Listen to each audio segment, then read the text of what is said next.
OBS. There it is. Okay. My OBS was just frozen temporarily. Hello, everyone. Someone just ran past me. Was that my chocobo chick? I don't know. Our neighbors have a new gate in front of their door. Man, you got this house that looks so good. Then you got our house that is just a fucking paisa, which is good. This weird awning, which is good. And then it's just... Here, let's throw all of this shit all over the place. A trophy to our deeds. Anyway. Hello everyone, we're back. Miro here. We're gonna pick a new pet for today. Our pet for today is... the wind-up red mage. Look at that. Perfect. That was the worst wave ever, Miro. What was that? There we go. So, we are here. Yesterday, or Friday, we went through and we uncovered who the Ivy is. It was, Aileen Wayu. She was the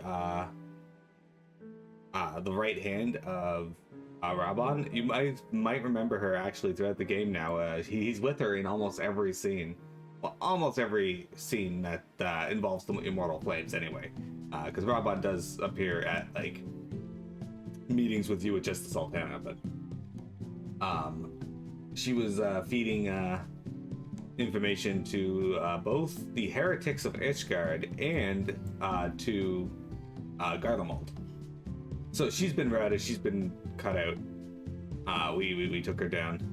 She escaped, and then we went and hunted her down in northern Thanalan.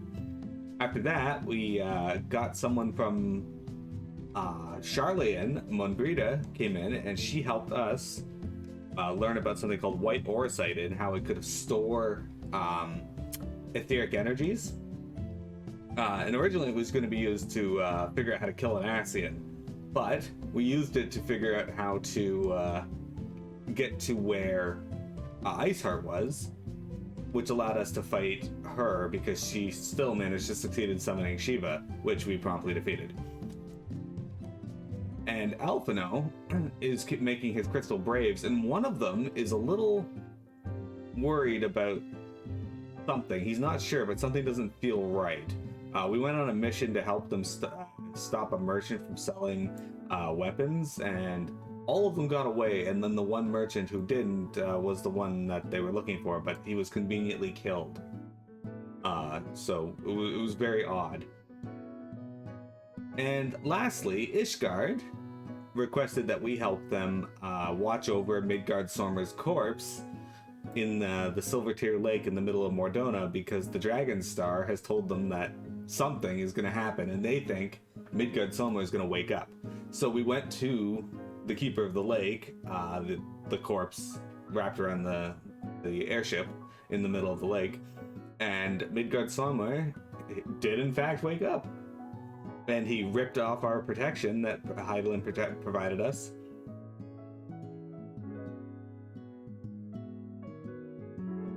Because he feels that we have benefited from it from far too long.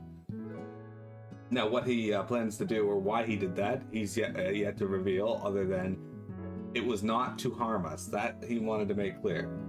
We have exciting news. Microsoft has made the Xbox Series 2 slice toaster.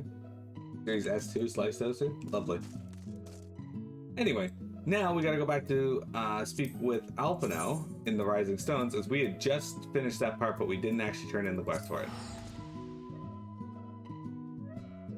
Mira Cat's on the couch. She is laying there, being very cute. But I'm unsure where the duck is, because yesterday I finally found the duck. Randomly, it was just in the sunroom. So wherever Mira had been keeping it and torturing it, she finally let it escape, or it escaped on its own. One of the two. She declared war on the couch. Yeah, she's been good lately. She hasn't gotten up on the counter. No more counter incursions. Instead, she waits till I'm almost asleep and then starts meowing. Praise the 12 that you are hale and whole. I came as soon as Moenbryda informed me of Sir Amaric's request. I'm sure you did, Alphinaud. I'm sure you did. You have completed your investigation of the Keeper of the Lake, I take it? Then I would hear your report. Alphinaud, you're like 16. I'm not reporting to you.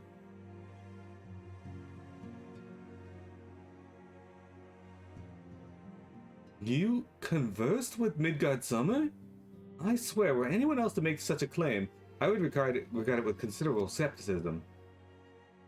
Are we to understand that the Worm Lord did not perish, and that has, in sooth, lain dormant these past 15 years? Less of resurrection and more rejuvenation for he who dwelleth in eternity. Years passeth as moments. Though his words were ambiguous at times, one statement left little room for interpretation. My people have heard the song, Ishgard shall burn.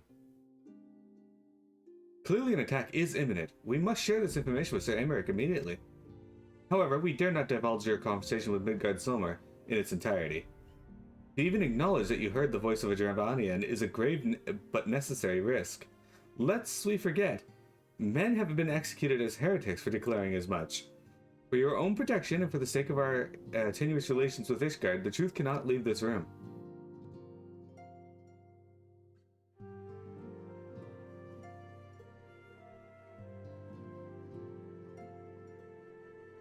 So basically, you could go insane and claim all sorts of higher beings are speaking to you, and Moenbryda wouldn't question it. Sure.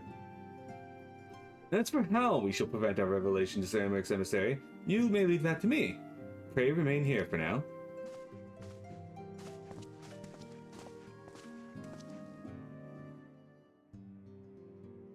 Is there something you are not telling us, Miro? You seem different somehow. It's almost as if you are missing something. Something important. 12 for Fend! Midgard Sommer stripped you of the blessing of light? Are you alright? How do you feel? I see. It is a relief to hear that you are otherwise unharmed. It beggars belief that any being could possess the power to deprive you of her blessing. Midgard Sommer made mention of a covenant, did he not? One of the ancient myths regarding Silvertear Falls states that when the waters came into existence, so too did the Great Worm. Alphic and Nemea, brother Time and sister Fate, decreed that Midgard Sommer ever watch over the source, from which all water and magic was said to flow. I wonder if this is what the covenant of which he spoke, and 'twas not the gods with whom he treated, but Hylian herself. Well, if he is watching over you as he claimed, mayhap you will have an opportunity to ask. Let us keep this matter to ourselves. I do not wish to burden our friends needlessly. You're no longer blessed by light? And get the fuck out.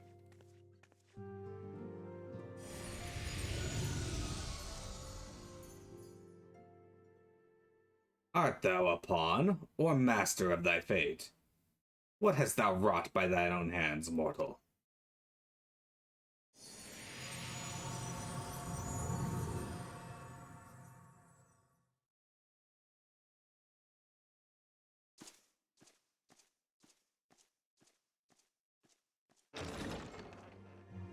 I love how the armor looks, the knocked armor looks, but holy crap is it bulky as fuck. My friend, I can scarce believe it. You confronted the Worm Lord and lived to tell the tale.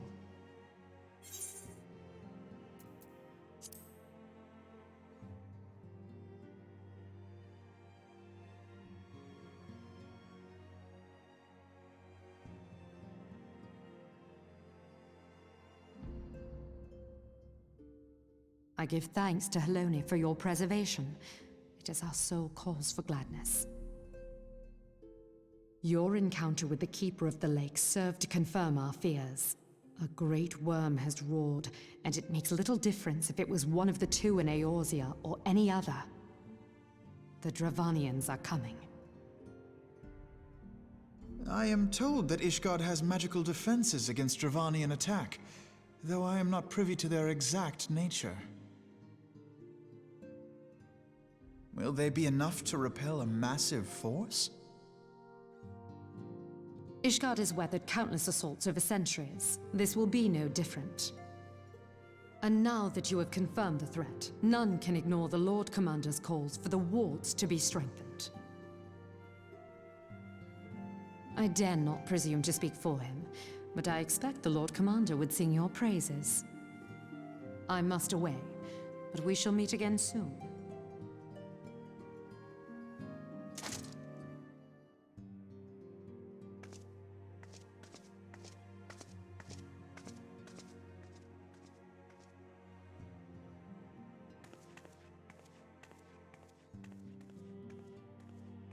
Countless assaults weathered, and this will be no different? Why am I not convinced?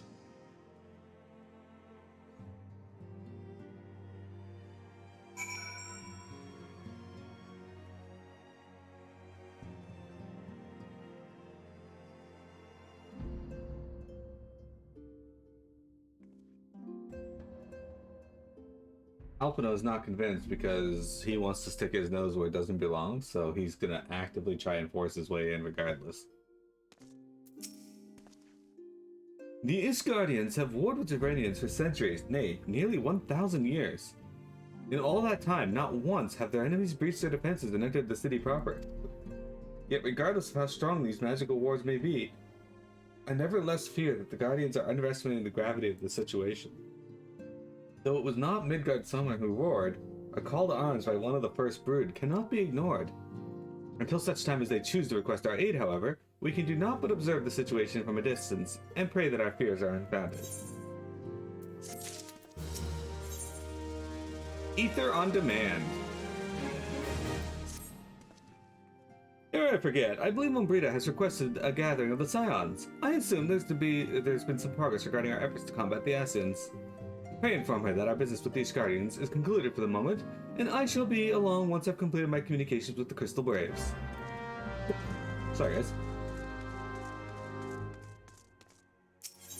Alphinaud's actually orchestrating all of this because he's bored and wanted something to do. This guy died over sales tax. I remember that. Not Moenbryda would be in the solar. She is not.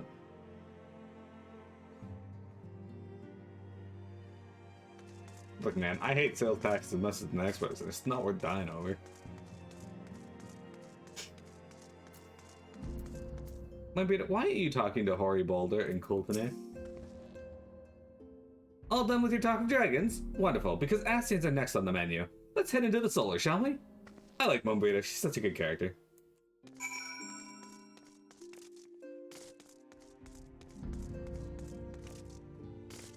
A welcome addition to replace Scion A, who died during Livia's attack.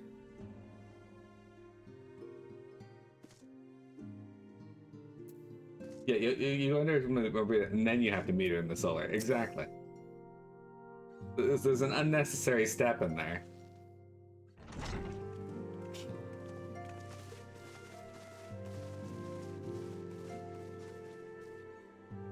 Now that everything's calmed down a bit, relatively speaking I mean, I thought it might be a good time to share our progress on the weapon.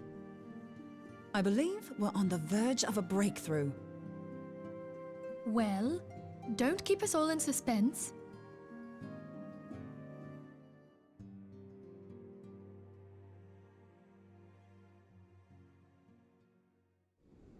Just in case anyone's forgotten, let's start by reviewing what we already know.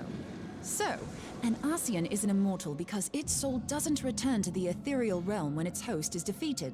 Instead, it flees to the place that lies between our world and the void. Therefore, the first step to permanently defeating an Ascian is preventing its soul from making this journey. And if you recall, when we last gathered here, I had verified that white auracite has adequate capacity to entrap the beings, albeit only briefly. Which left the small matter of their extermination. Aye. To unmake an Ascian soul, one must needs smite it with a concentrated burst, or blade, of purest ether. However, we wanted for both the data and the means to forge such a weapon. Short of experimenting on an actual Ascian, you see, there's no way to gauge how much ether its soul is made of. As such, we don't know what etheric density our blade needs to have in order for it to work. So we'll just have to make the densest blade we can and hope for the best. Though that would require a lot of ether. Hang on a minute. Why didn't we think of this before? White auracite can hold an absolute heap of ether, can't it? Please tell me you're joking. God's sakes, Ida. I feel as though I'm reliving the same scene over and over with you. How many times do you need to be told that white auracite cannot store ether for long periods? Being intangible matter, ether is given to dispersion. Only in its crystallized form is it a stable source of energy. I will test you later on this, so see to it you do not forget. Right, yes. It's all coming back to me. So our hopes rest on good old crystals again, do they? While they are certainly reliable, they leave something to be desired in the area of portability. Indeed. I am reminded of the quantity of corrupted crystals required to thwart Leviathan, and the extraordinary lengths to which the Lamentsons went to transport them. What if it should prove that a similar quantity was needed to destroy an Ascian's soul? Or still more? I do not envy the poor sod who has to lug all of that around, on the off chance that an Ascian appears. That's the very problem we set out to solve, and I reckon we've found the answer. If it isn't practical to lug around the ether we need, we'll just have to draw upon another source. And the only viable source is the land. If you mean to tap the Great River of Aether, know that it will entail considerable risk. Meddling with the currents may well induce a surge like to the one which despoiled Moenbryda. Give me a bit more credit, will you? Why would we need to tap the river when there are veritable reservoirs jutting out all over the land? Aye, I speak of corrupted crystals. It might be that their aspect is out of balance, but a crystal's a crystal. It contains ether, and we can help ourselves to it. While corrupted crystals are indeed abundant, there is no guarantee that they will be in close proximity at a crucial moment. But what if we don't need them to be? What if we could tap their power from afar? A malm away, say? If we could do that, we'd have ready access to ether aplenty in almost every corner of Eorzea.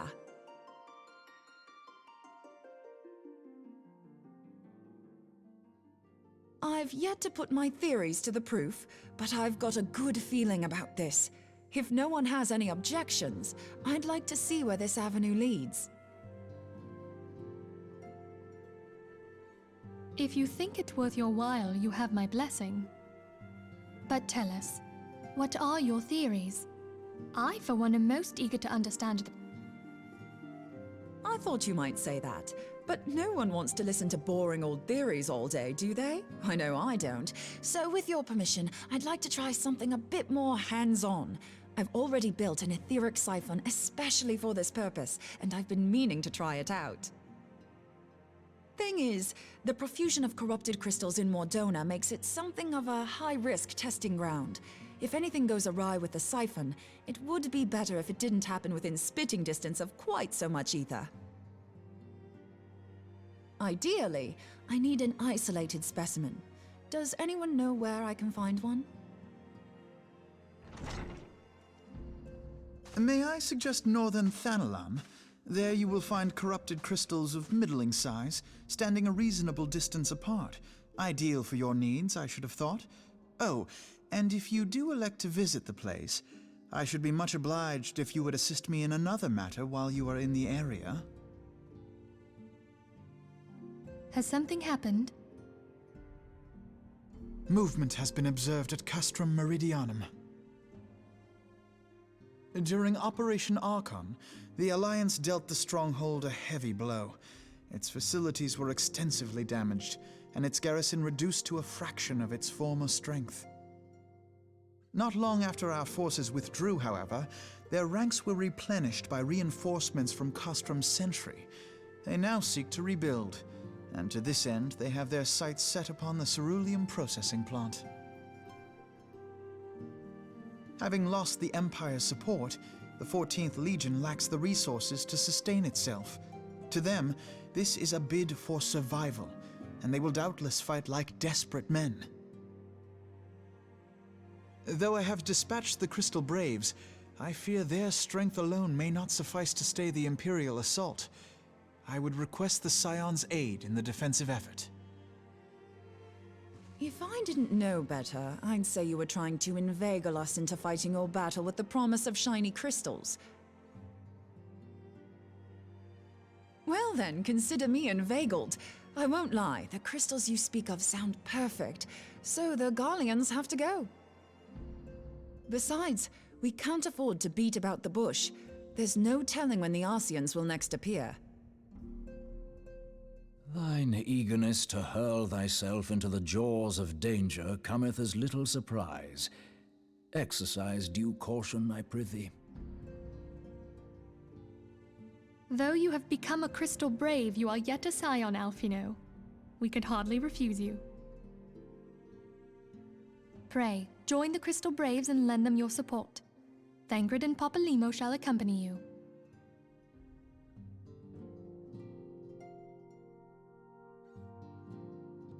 Ida and Y'shtola, in the meantime I would have you assist Moenbryda. Scout out the crystal clusters, that the testing may commence as soon as the Garlean threat has been eliminated.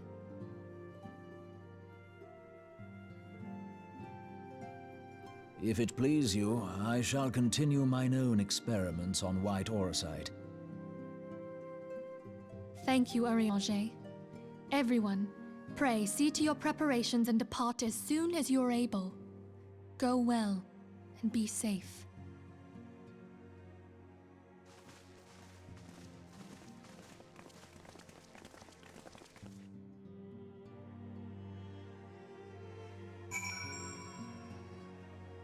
Alright, so once again, Alphinaud has requested that we fight his battles for him.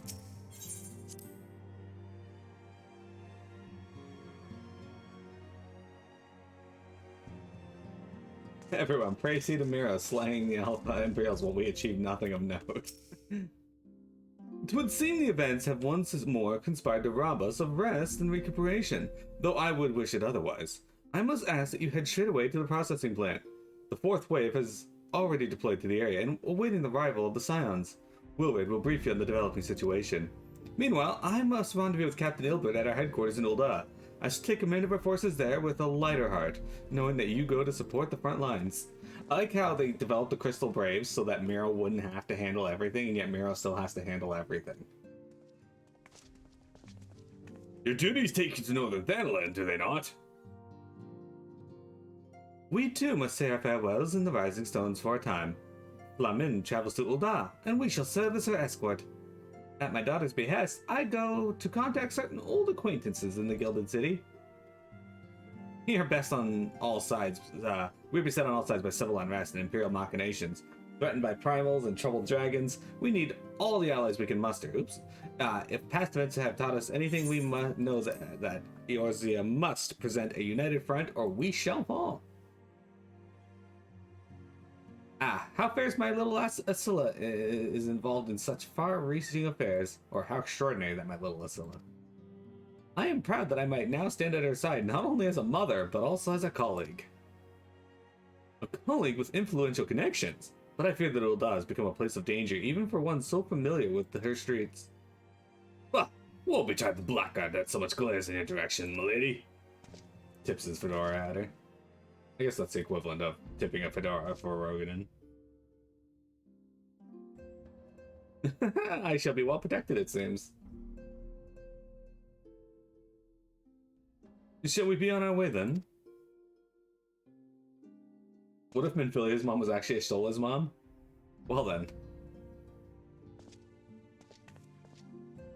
That would make them like sisters. Not quite, but like sisters. Admit it was also stupidly aligned to leave Cash and Meridian standing. It was, exactly. Cheshire, how was your weekend? What'd you get up to? How's life on the Cheshire side? Alright. We're going up to Camp Blue Frog. No, we're going to the cerulean processing plant. We're going to speak to Wilred, that youth we beat the crap out of in Alamigo, because he thought he was tough and was like, hey, let's fight. And I was like, no, let's not fight. Oh yeah, I forgot I had Bobdol out. Hey, Bobdol. Look at him. Happily trudging along behind us. Why are you standing back here, dude?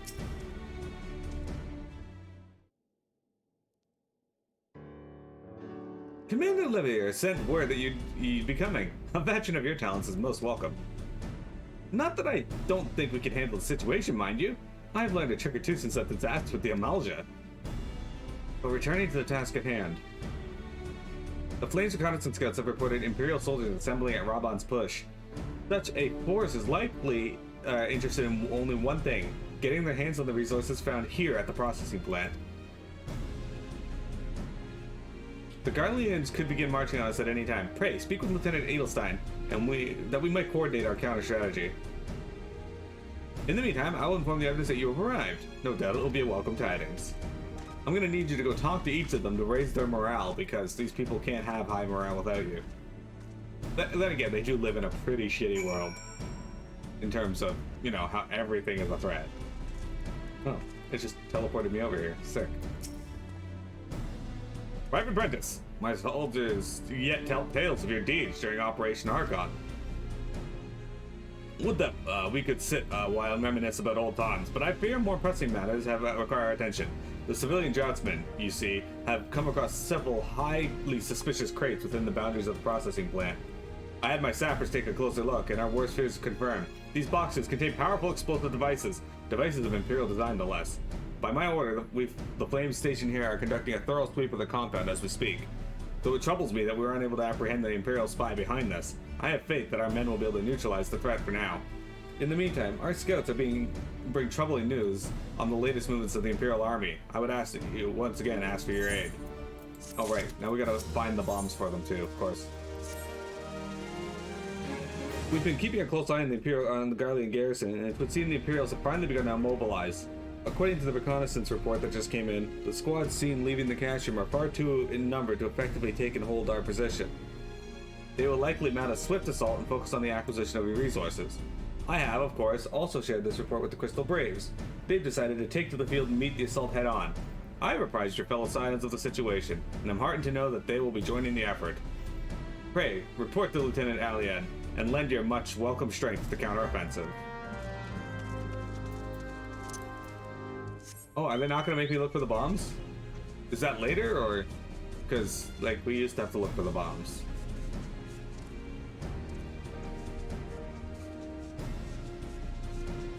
Pretty sure one of them was, like, up here on top of the, pipe, too.